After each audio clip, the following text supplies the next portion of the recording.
Hi guys, Sandy Ingram here. Welcome.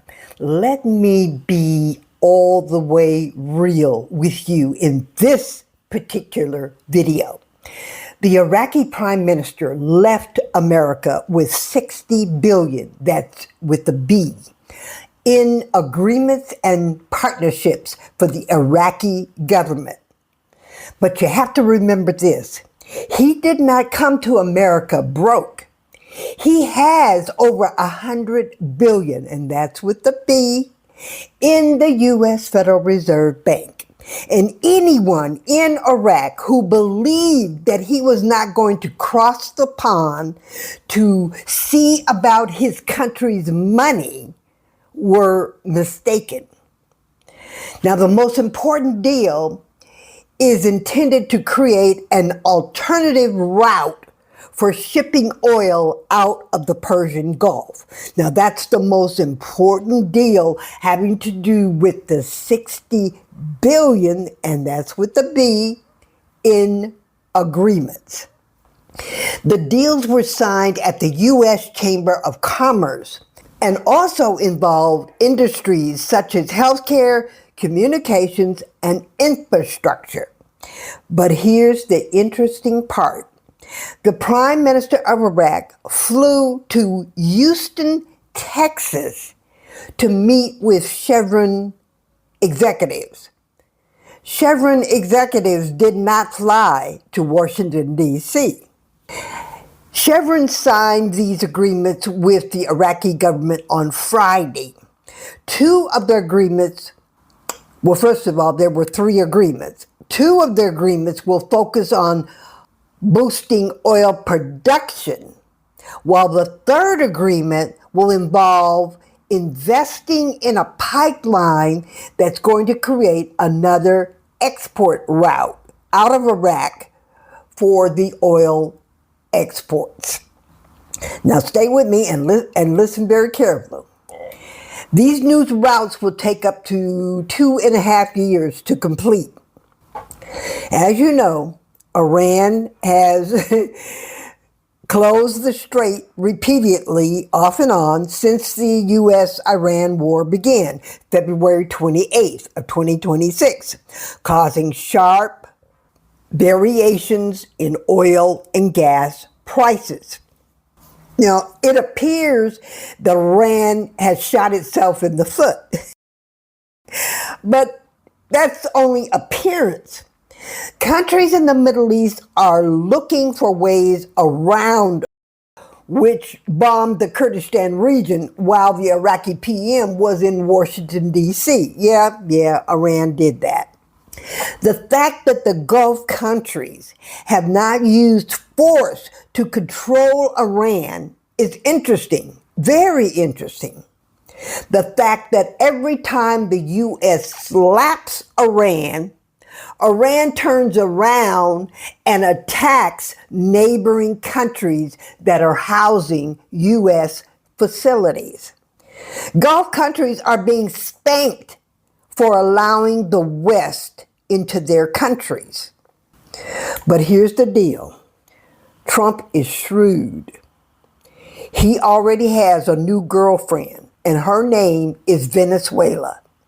And Venezuela has the most oil reserves in the world.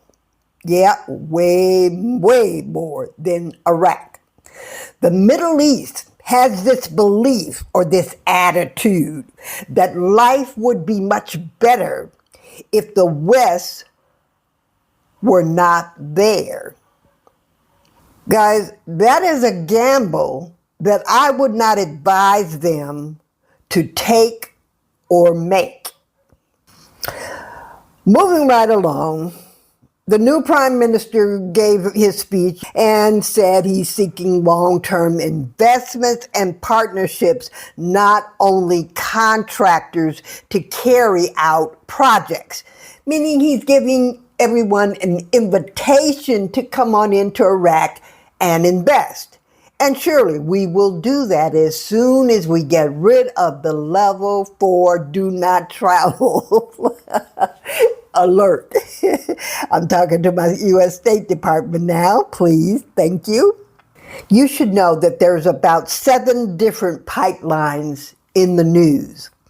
And between all of these pipelines, roughly 14 million barrels per day will be transported. They are doing everything they can to eliminate the need for the Strait of Hormuz. And my thoughts are, as soon as they get it, spend all this money and get it all done, Iran will just pull back in and play musical chairs, select a chair, sit down, and be quiet.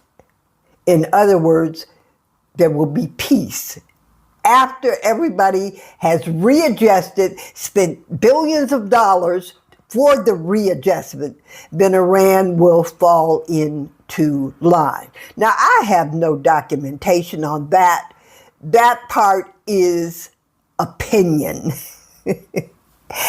And I want to say to my viewer who keeps dogging the channel in the comments, the reason why I know what was said, what was done, is because of the news media that will put the information in print, but they do not report it or on YouTube or even in their newscasts.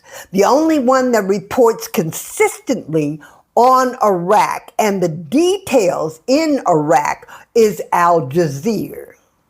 The other major media corporations do not address the IQD, nor does Al Jazeera. They do not address the economy as it relates to the Iraqi dinar. That's the little niche that this channel and other IQD channels fill. Now it's up to us to provide adequate, verified news to viewers. We owe that to viewers. To do any less is wrong. It's just wrong to lie to people who have a need to increase their income, and lying about the rate changing to 3-to-1 in 2 months, et cetera, et cetera, et cetera. That's not okay. And I'm concerned that we're all going to pay for channels that are misleading Iraqi dinar investors.